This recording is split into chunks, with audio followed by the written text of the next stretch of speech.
We are doing exercise 10A. This is question 5, which reads, a student has to select a 2-unit study for her course. She has to choose 1 unit in each semester. So it's going to be important. She's choosing 1 unit in each semester. In semester 1, she has to choose one of 2 maths units, 3 language units, and 4 science units. Let me highlight that in blue. So this is her options for semester 1. And then in semester 2, she has the choice of 2 history units, 3 geography units, and 2 art units. How many choices does she have for the complete study? So what I've just done here is I've actually written down her units. So for unit 1, these are her options. She has 2 maths units, she has 3 language units, and she has 4 science units. And then for semester 2, she has 2 history units, 3 geography units, and 2 art units. So this is an interesting question in the fact that it's going to combine together 2 things we've done. So the very first thing we're going to do is simply use our addition rule. She has to choose 1 unit. As soon as you see that she has to choose 1 unit, we know that we're not dealing with sequence, obviously. It's simply adding together all the choices we have. So we have 1, 2, 3, 4, 5, 6, 7, 8, 9 choices here. Another way you could do that is just go 2 plus 3 plus 4, which is equal to 9.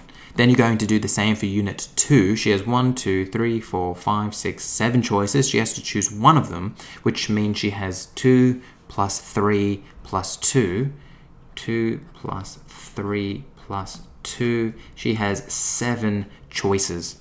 So if I were to come now and get that, she has 9 choices for unit 1 and 7 choices for unit 2.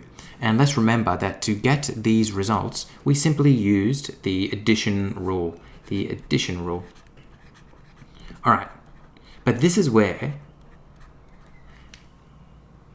some sequence comes into play now. Because it's unit 1, unit 2, they're sequential. So obviously, if she chose to do maths in unit 1, she could then choose to do geography in unit 2. But hopefully you can see is that that's going to produce a multiplicity of combinations that are possible.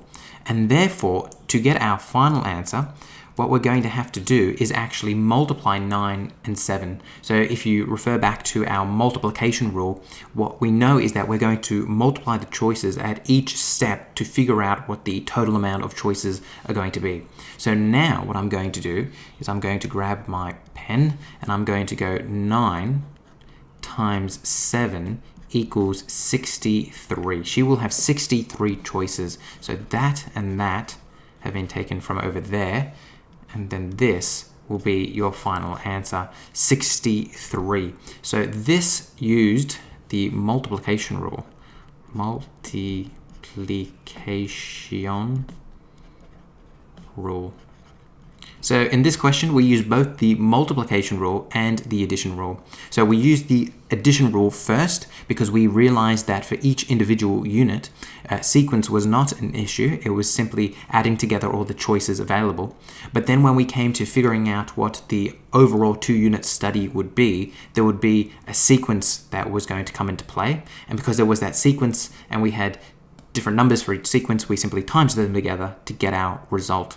Hopefully this video was helpful in figuring out exercise 10A, question 5.